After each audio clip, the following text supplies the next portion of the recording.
તો આજે આપણે ચર્ચા કરીશું ગાઉસના નિયમનો ઉપયોગ કરીને ગાઉસના નિયમનો ઉપયોગ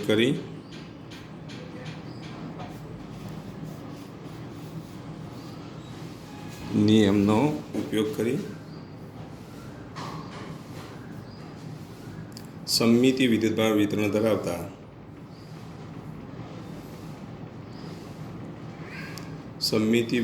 વિતરણ ધરાવતા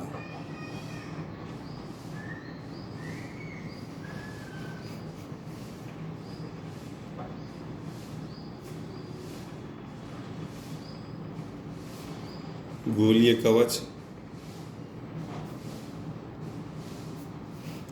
વડે મળતું વિદ્યુત ક્ષેત્ર શોધો.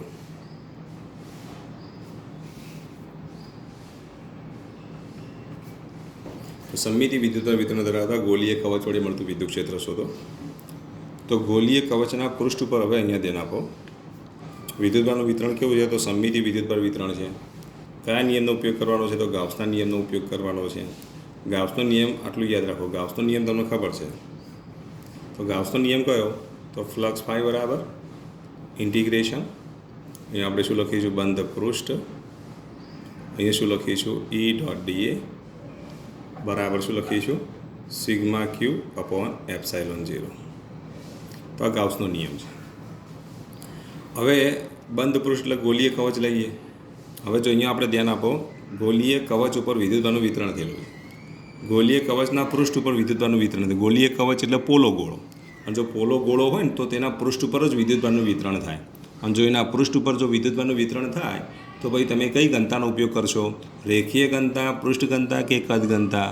તો પૃષ્ઠ ઉપર જો વિદ્યુતભારનું વિતરણ થતું હોય તો અહીંયા આપણે શાનો ઉપયોગ કરવો પડે? તો પૃષ્ઠ ઘનતાનો ઉપયોગ કરવો પડે. તો અહીંયા આપણે ધારી લઈએ, ધારો કે વિદ્યુતભારની પૃષ્ઠ ઘનતા, તો વિદ્યુતભારની પૃષ્ઠ ઘનતા સિગ્મા છે. ગોલીય કવચ ઉપરનો કુલ વિદ્યુતભાર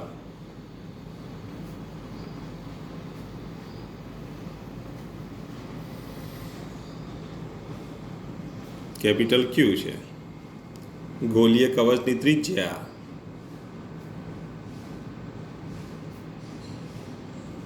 કેપિટલ આર છે. હવે ગોલીય કવચ માટે તમે વિચારો તો ગોલીય કવચના પૃષ્ઠ ઉપર કેટલું વિદ્યુત ક્ષેત્ર મળે? ગોલીય કવચના અંદરના વિસ્તારમાં કેટલું વિદ્યુત ક્ષેત્ર મળે? ગોલીય કવચના બહારના વિસ્તારમાં કેટલું વિદ્યુત ક્ષેત્ર મળે? આમ તમારે ત્રણેય જગ્યાએ વિદ્યુત ક્ષેત્ર શોધવું પડે. ધારો કે આ રીતે ગોલીય કવચ આપેલું હોય, ધારો કે આ ગોલીય કવચ. હવે આ ગોલીય કવચ માટેની જો વાત કરીએ તો આ ગોલીય કવચના ત્રિજ્યા આપણે કેટલી લીધી? કેપિટલ આર લીધી. હવે એના અંદરના વિસ્તારમાં અહીંયા વિદ્યુત ક્ષેત્ર શોધવું પડે. આ એના પૃષ્ઠ ઉપર, આ એનું ગોલીય કવચનું પૃષ્ઠ છે, તો આ પૃષ્ઠ ઉપર વિદ્યુત ક્ષેત્ર શોધવું પડે અને બહારના વિસ્તારમાં વિદ્યુત ક્ષેત્ર શોધવું પડે. તો અહીંયા આપણે ત્રણ શક્યતાઓ લેવી પડશે. તો વિકલ્પ નંબર 1, ગોલીય કવચના અંદરના વિસ્તાર માટે.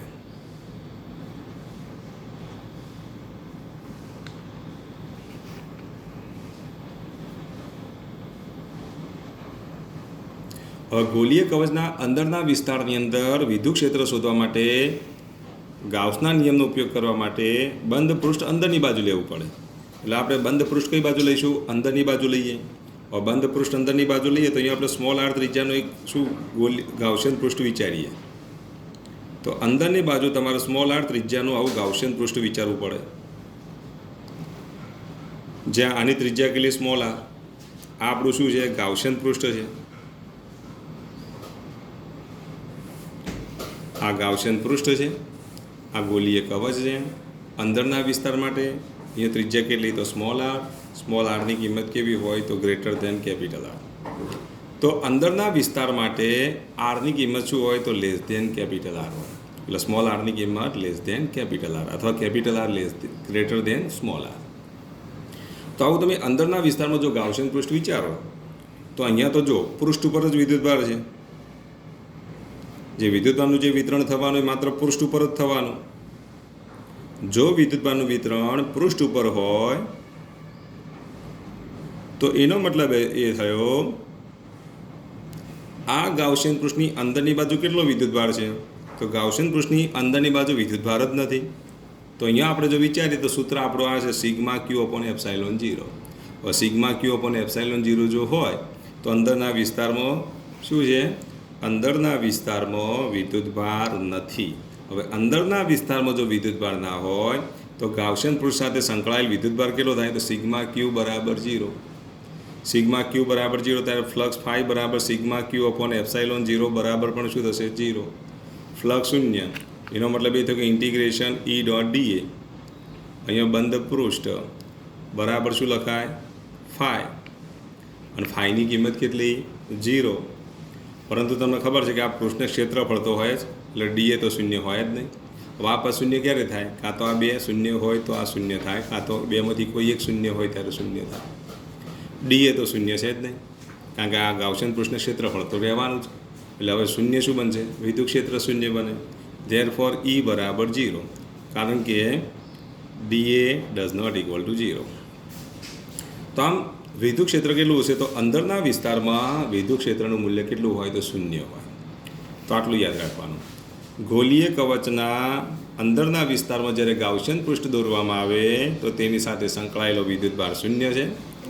ગાઉસના નિયમ પ્રમાણે ફ્લક્સ ફાઈ બરાબર sigma q upon epsilon 0. Sigma ક્યુની કિંમત આપણે કેટલી મૂકી દીધી? તો 0 મૂકી દીધી. માટે ફ્લક્સ ફાઈ બરાબર સિગ્મા ક્યુ અપોન એપ્સાઇલોન 0 બરાબર 0. માટે અહીંયા ફ્લક્સ ફાઈ બરાબર ઇન્ટિગ્રેશન બંધ પૃષ્ઠ ઈ ડોટ ડીએ બરાબર 0. પરંતુ ડીએ શૂન્ય ના હોય કારણ કે ગાઉસિયન પૃષ્ઠને પૃષ્ઠફળ તો જોવા મળે ને મળે. માટે વિદ્યુત ક્ષેત્ર કેટલું થાય? શૂન્ય થાય. હવે વિકલ્પ નંબર 2, ગોલીય કવચના બહારના વિસ્તાર માટે.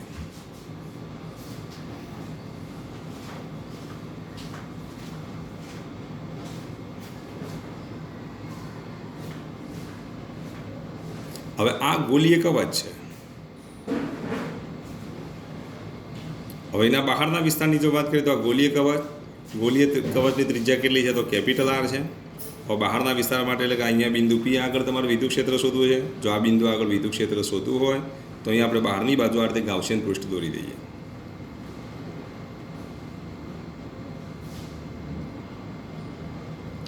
જો બહારની બાજુ આ રીતે ગાઉસિયન પૃષ્ઠ દોરવામાં આવે તો અહીંયા ગાઉસિયન પૃષ્ઠની ત્રિજ્યા કેટલી થશે? સ્મોલ આર થશે. તો આ જે સ્મોલ આર ત્રિજ્યા ગાઉસિયન પૃષ્ઠની છે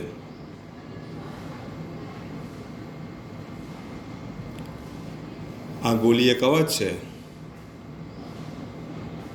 જેની ત્રિજ્યા કેપિટલ આર છે, ગાઉસિયન પૃષ્ઠની ત્રિજ્યા સ્મોલ આર છે. તો અહીંયા જો વિચારીએ તો સ્મોલ આર ગ્રેટર દેન શું થશે? Capital R. હવે બહારના વિસ્તારની જો વાત કરીએ તો ગાઉસિયન પૃષ્ઠ સાથે આખો અંતરગોળો આખો આવી જાય છે. તો પછી ગાઉસિયન પૃષ્ઠ સાથે સંકળાયેલો વિદ્યુતભાર જો લઈએ તો અહીંયા સિગ્મા ક્યુની કિંમત કેટલી મળશે? તો આપણે સિગ્મા ક્યુની કિંમતથી ફ્લક્સ શોધી કાઢીએ. તો ગાઉસિયન પૃષ્ઠ સાથે સંકળાયેલો વિદ્યુતભાર કેટલો?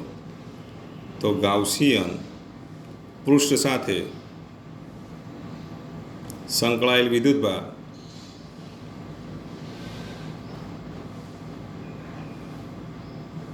તો એ ગાઉસિયન પૃષ્ઠ સાથે સંકળાયેલ વિદ્યુતભાર સિગ્મા ક્યુ બરાબર આખો સમગ્ર ગોળો આવી જાય છે. સમગ્ર ગોળા પરનો વિદ્યુતભાર કેટલો થશે? તો કેપિટલ ક્યુ છે. એટલે સમગ્ર ગોળો પૃષ્ઠની અંદર હોવાથી તેના પરનો કુલ વિદ્યુતભાર આપણે કેટલો લીધો છે? તો તેના પરનો કુલ વિદ્યુતભાર કેપિટલ ક્યુ લીધો છે. અને કુલ વિદ્યુતભાર કેપિટલ ક્યુ લીધો હોવાથી સિગ્મા ક્યુ બરાબર કેપિટલ ક્યુ. તો ભાઈ ફ્લક્સનું સૂત્ર ફાઈ બરાબર શું લખ્યું? Sigma q upon epsilon 0. માટે ફાઈ બરાબર શું મળશે? તો ક્યુ અપોન એપ્સાઇલોન 0 મળે. આનો હું સમીકરણ નંબર 1 આપી દઉં. હવે જો ગાઉસિયન પૃષ્ઠને અહીંયા આ બિંદુ આગળ વિદ્યુત ક્ષેત્ર શોધવું હોય તો વિદ્યુત ક્ષેત્રની દિશા કેવી હોય? તો ત્રિજ્યાવર્તી હોય. પૃષ્ઠના ક્ષેત્રફળનો સદિશ પણ કેવો હોય? તો ત્રિજ્યાવર્તી હોય. તો પછી અહીંયા આપણે જો લઈએ તો ફ્લક્સનું બીજું સૂત્ર કયું હોય? ફ્લક્સ ફાઈ બરાબર ઈ ઇન્ટુ એસ કોસ થીટા. તો ફ્લક્સ ફાઈ બરાબર ઈ એસ કોસ થીટા. એટલે ઈની કિંમત આપણે ઈ લઈએ. એસ એટલે આ જે ગાઉસિયન પૃષ્ઠ છે એનું ક્ષેત્રફળ. ગાઉસિયન પૃષ્ઠનું ક્ષેત્રફળ કેટલું થાય? તો ગોલીય કવચનું એટલે કે ગોળાનું પૃષ્ઠફળ. અને ગોળાના પૃષ્ઠફળનું સૂત્ર કયું આવશે? તો 4πr². તો ગાઉસિયન પૃષ્ઠનું ક્ષેત્રફળ શોધવાનું છે એટલે એની ત્રિજ્યા કેવી લેવાની? સ્મોલ આર લેવાની. અને આમ સ્મોલ આર ત્રિજ્યાના પૃષ્ઠનું પૃષ્ઠફળ કેટલું થશે? તો 4πr². વિદ્યુત ક્ષેત્રની દિશા અને ક્ષેત્રફળના સદિશની દિશા કેવી છે? સમાન છે. એટલે અહીંયા આપણે શું લખીશું cos 0, તો આના બરાબર જો લખીએ તો કેટલું મૂલ્ય મળે 4π ER² થાય cos 0ની કિંમત 1. આના આપણે સમીકરણ નંબર 2 આપી દઈએ. હવે સમીકરણ 1 અને 2ને સરખાવતા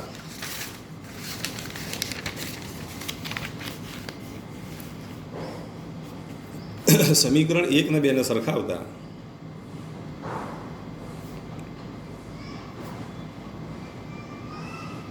ચલો સમીકરણ 1 અને 2ને સરખાઈએ તો શું લખાય બોલો?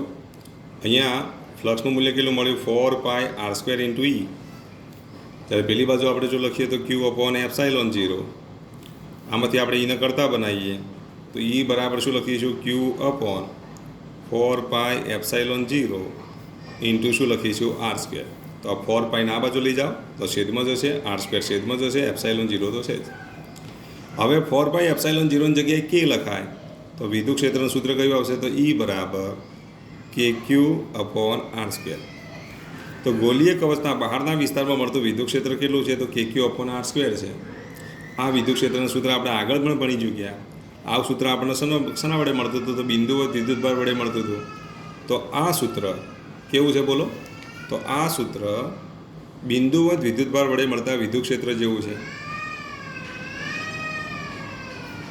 વિદ્યુતભારથી r અંતરે મળતા વિદ્યુત ક્ષેત્ર જેવું છે.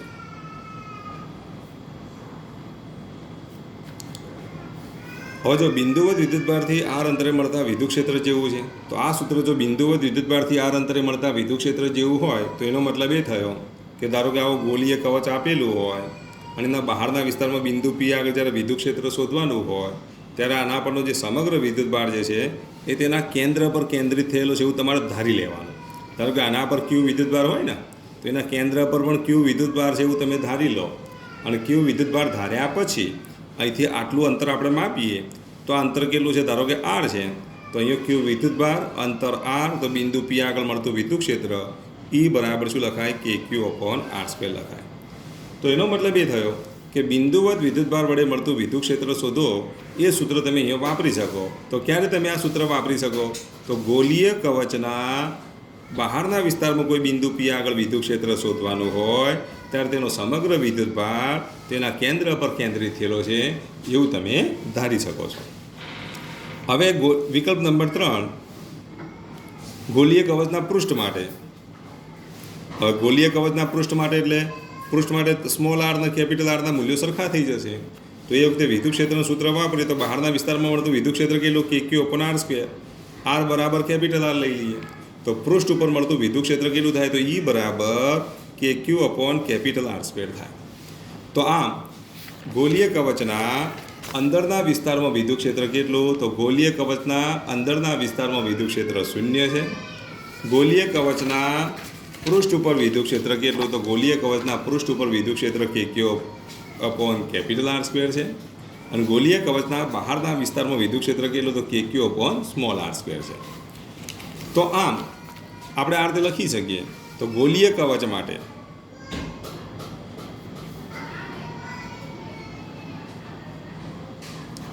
વિદ્યુત ક્ષેત્ર જો લખીએ તો E બરાબર અહીંયા 0 ક્યારે? r less than capital R હોય એટલે કે અંદરના વિસ્તાર માટે.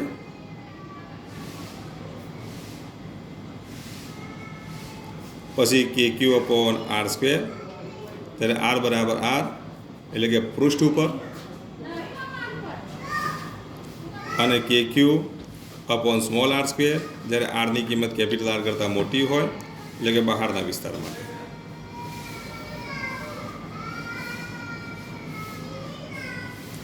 તો અંદરના વિસ્તારમાં વિદ્યુત ક્ષેત્ર 0, પૃષ્ઠ ઉપર વિદ્યુત ક્ષેત્ર KQ/r², બહારના વિસ્તારમાં વિદ્યુત ક્ષેત્ર KQ/r² છે. હવે જી નીટ માટે અગત્યનો પ્રશ્ન છે. તો જી નીટ માટે આટલું યાદ રાખો, જો ગોલીય કવચ માટે E વિરુદ્ધ r નો આલેખ દોરો. તો ગોલીય કવચ માટે E વિરુદ્ધ r નો જો આલેખ દોરવામાં આવે તો એ આલેખ આપણને આ રીતે મળશે.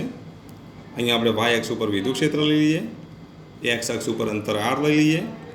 હવે અહીંયા આપણે r બરાબર કેપિટલ R લઈએ અંદરના વિસ્તારમાં વિદ્યુત ક્ષેત્ર કેટલું તો શૂન્ય. આ અંદરનો વિસ્તાર છે, વિદ્યુત ક્ષેત્રનું મૂલ્ય કેટલું તો શૂન્ય. અહીંયા ઈ બરાબર 0. પૃષ્ઠ ઉપર જો વિદ્યુત ક્ષેત્ર લઈએ તો અહીંયા ઈ બરાબર કેટલા થશે KQ/R². અહીંથી બહારના વિસ્તાર માટે ઈ ચલે છે 1/R². તો અહીંયા જુઓ પૃષ્ઠ ઉપર વિદ્યુત ક્ષેત્ર કેટલું મળશે તો KQ/R² મળશે. અંદરના વિસ્તારમાં વિદ્યુત ક્ષેત્ર કેટલું શૂન્ય. બહારના વિસ્તારમાં ઈ ચલે છે શું લખીએ 1/R². તો સૌથી મહત્તમ વિદ્યુત ક્ષેત્ર આપણને કેટલું મળે તો ગોલીય કવચના પૃષ્ઠ ઉપર મહત્તમ વિદ્યુત ક્ષેત્ર મળે. તો ઓબ્જેક્ટિવ પૂછાય તો યાદ રાખવાનું, ગોલીય કવચના પૃષ્ઠ ઉપર મહત્તમ વિદ્યુત ક્ષેત્ર હોય, KQ/R² હોય.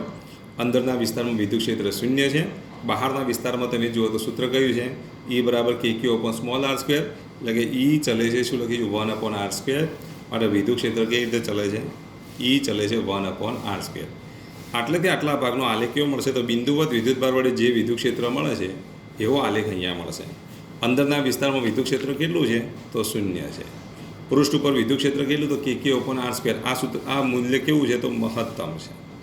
તો આમ ગોલીય કવચ વડે મળતા વિદ્યુત ક્ષેત્રનું સૂત્ર અને તેને અનુલક્ષીને ઘણા બધા ઓબ્જેક્ટિવ પૂછાતા હોય છે. તો આ થિયરી મોસ્ટ આઈએમપી છે, તૈયાર કરી લેવાની. જી નીટ માટે પણ મોસ્ટ આઈએમપી છે, તેમજ બોર્ડ માટે પણ મોસ્ટ આઈએમપી છે.